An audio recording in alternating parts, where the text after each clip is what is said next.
a perfect time to talk about the exploration of like the classic silhouette or the classic code that you find within any classic silhouette, and trying to weave in to explain what aim and break actually means, and how to Virgil music was as elevated as, you know, a Genere chair or any classic silhouette that you care to mention, a white tee or whatever, you know, a peacoat or anything classic that you can think of. Just to explain what an aim and break is, for those in the room that don't know, a breakbeat is a section of the record where it's just the drums, it's just the drummer, and they would be used by DJs to run doubles so that the drums never run out, okay?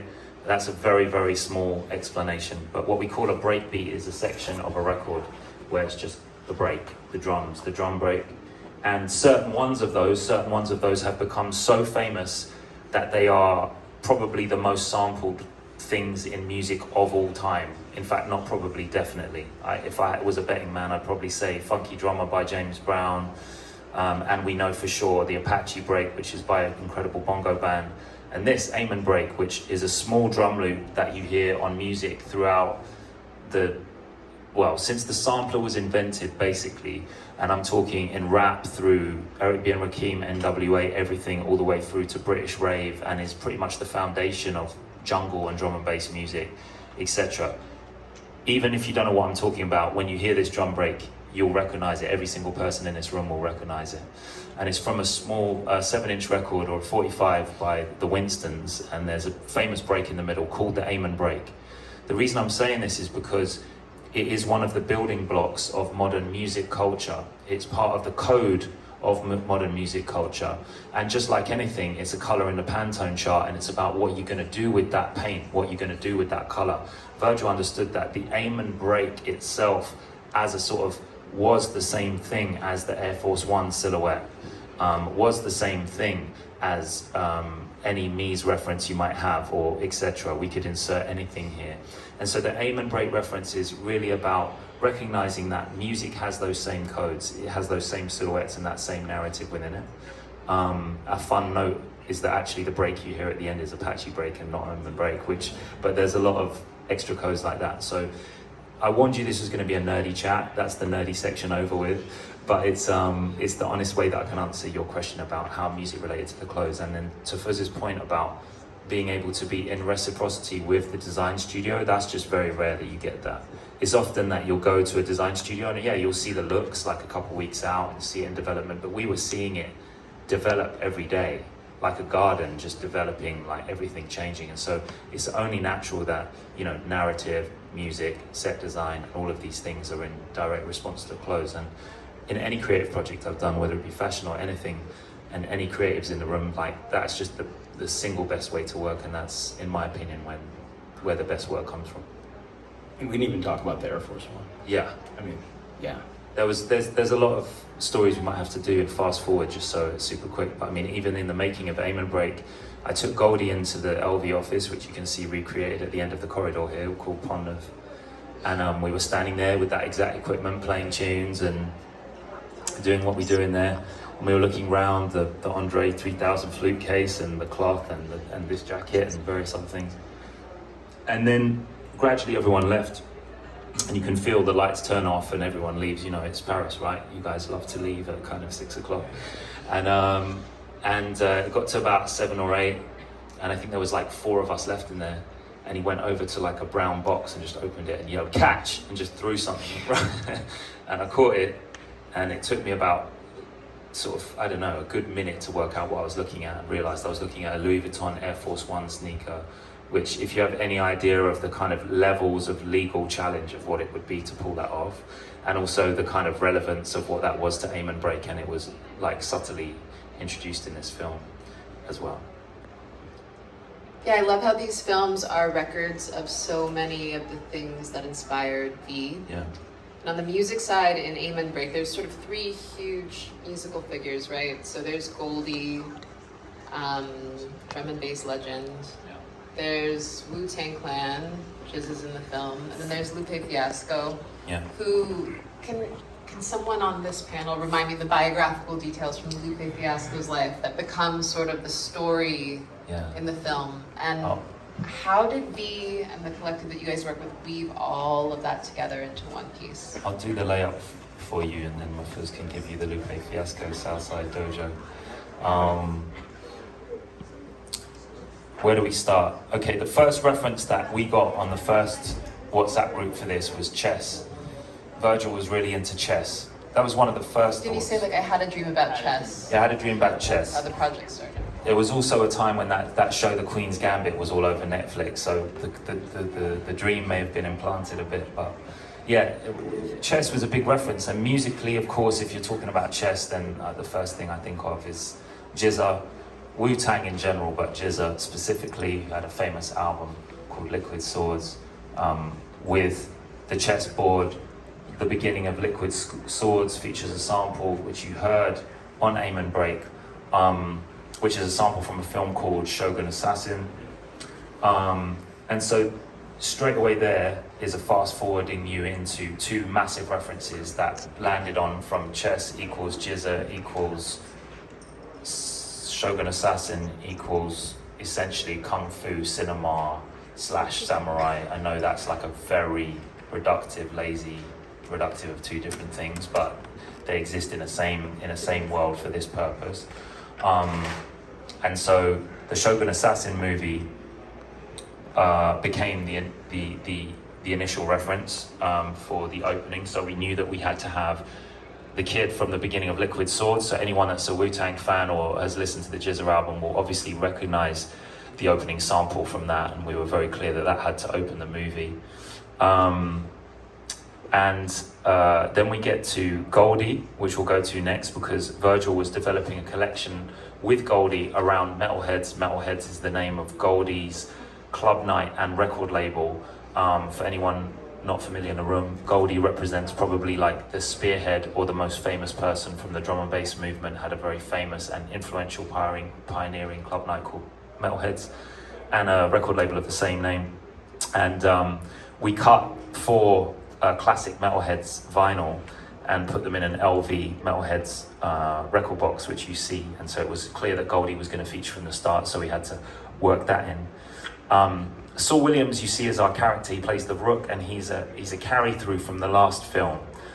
He, as you saw, was in Peculiar Contrast, Perfect Light, and then he continues and opens the film in Aim and Break. So in some ways that's the Easter egg to show you that it is a continuation of thought on some level. And Saul Williams, I don't need to tell you, is one of the most incredible poets, artists, producers, musicians, filmmakers, and humans that we know. And then we get to Lupe Fiasco. Oh, we should also mention that Shabaka Hutchins is playing the flute in the wood, and you hear the voice of Kai Asaya Jamal, who is doing the poem before we go into the dojo. When we enter the dojo, we see Lupe Fiasco, who is holding the tenori ball, which I'll let Mahfuz explain. And that whole scene is really a reference to Shogun Assassin, and also a geographical reference, as Chloe said, to where Lupe Fiasco is from. And I'll let you take over now. Because his father had a dojo, right? Yeah, his father did have a dojo. I think it might be productive to start with talking a little bit about martial arts culture, Yes. and black culture, Yes. in the U.S. in the 70s. And our special guest, Kendo world champs. Yeah, the Kendo World Champs. So the Black Panther movement. There was a big culture, particularly in cities like Chicago, around self-defense in the black community, because the police couldn't be trusted. And so dojos popped up all over the country in black neighborhoods, particularly after the Vietnam War, when vets were getting back and looking for work and realized that they got very skilled at self-defense over there, and began teaching. And Lupe's father opened a dojo, a very famous dojo on the south side of Chicago. The entrance to the dojo in Aim and Break is a kind of LV skewed remake of the original facade of that. We used a lot of Lupe's family photography for different little kinds of elements in the film. And so Wu-Tang Clan, and a lot of their aesthetics emerge from martial arts movies of the 1970s and the 1980s, which were so popular in the Black community because martial arts were popular. And so there's this kind of weird loop that's being played, and chess is a part of that. Chess was another thing, right? Like, you know, street chess, timed chess. There's always a clock in these films. In the first one, it was the set itself that decomposes. In this one, it's literally the clocks on the table that Chizza and Candace Williams, the artist Candace, are playing at. And so there's this kind of martial arts code to it. That's why I sort of conflated, you know, samurai, kung fu, martial exactly. arts, because essentially that's what we grew up, you know, if you listen to a Wu-Tang album, they're not thinking this is from Japan, that's from Hong Kong, and this is from China. They're, you know, it's conflated into basically martial arts movie culture. Yeah. And so that was important for us to roll in different ways into this through that point of view. Yeah, and so Lupe's biography was a big part of it. Lupe and Virgil had a radio station together, right, on WHBK, way back in the day. Pride of the South Side, it's a radio show. And so it was also, I think, Virgil closing a loop in his past. The same way in LV5, he closed a loop with Sarah. The same way he uses these films and these shows sometimes to close with Mos Def and Six. Yeah. There are these like personal, emotional loops that he closes with people that have been significant influences or collaborators for him. He was about not to digress, but like Virgil was a very loyal friend. Yeah. Like he was a very loyal friend, and this was loyalty not just to people that he had personal relationships with, but like loyalty to certain people that had inspired him tremendously. And so he would have these like things in the back of his mind. I gotta get Goldie in somewhere. I gotta get Sarah in. I gotta do something for MF Doom. These projects are like love letters they to these are. people who inspired him so much. And as well as that, you know, it's really important. I know I said this the other day, but I was gonna say it again. It's like, there's a big difference to referencing something and getting that thing, you know, and a lot of people in arts, you know, have a mood board where they're going to be referencing Goldie and Lupe Fiasco and MF Doom and who else and Alice Coltrane. You know, Virgil is the person that is phoning that person, not imitating that person, not getting someone else to do an imitation of them, not referencing it in some cool way. He's getting the actual person, giving them their flowers, and also having that personal closing of the loop at the same time. And so that's a thing about authenticity that we all share. It's like, because at the end of the day, even though Virgil normalized the world in which I rock up to a studio and record Jizza with Shabaka Hutchins whilst, you know, I'm also on the way to record an orchestra and then meeting Saul Williams and then discussing with, you know, a scene, what record we're going to do. It felt normal, but we're also mega fans. Like we're the kid. We're also the kids that are just super fans of these people's work. So, you know, it's very much about respecting the authenticity and loyalty as well to the things that went into the, you know, cocktail of all your influence, for sure. Yeah, I feel like we're like zigzagging around the question. What was the question? I don't remember. It was just about the origin point, the referential kind of origin points of the films. Yeah, like you mentioned something earlier, the fact that Aim and Break is a sequel.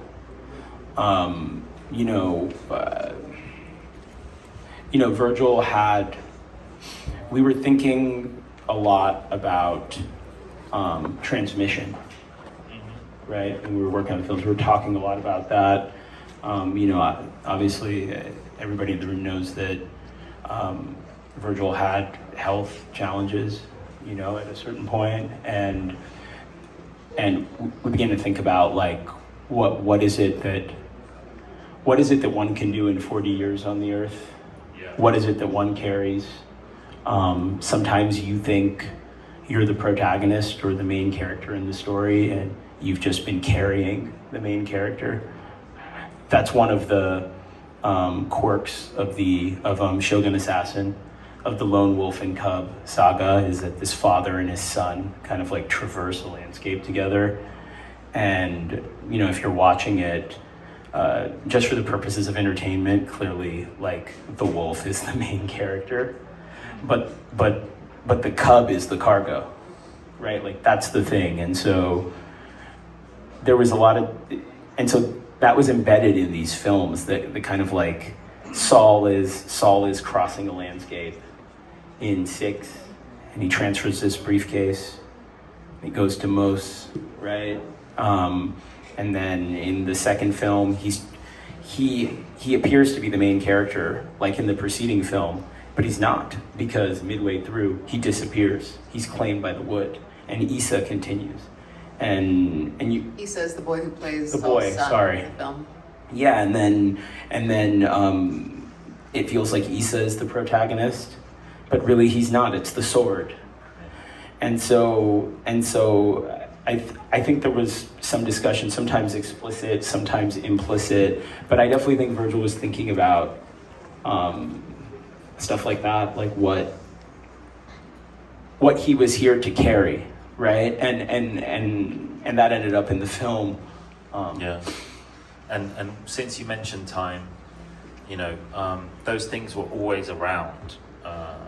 You know, the LV clock that was made for one of the shows, that ticks backwards, or getting sent complimentary clocks from Off-White or LV or whatever. There's clocks everywhere, and there's clocks in chess.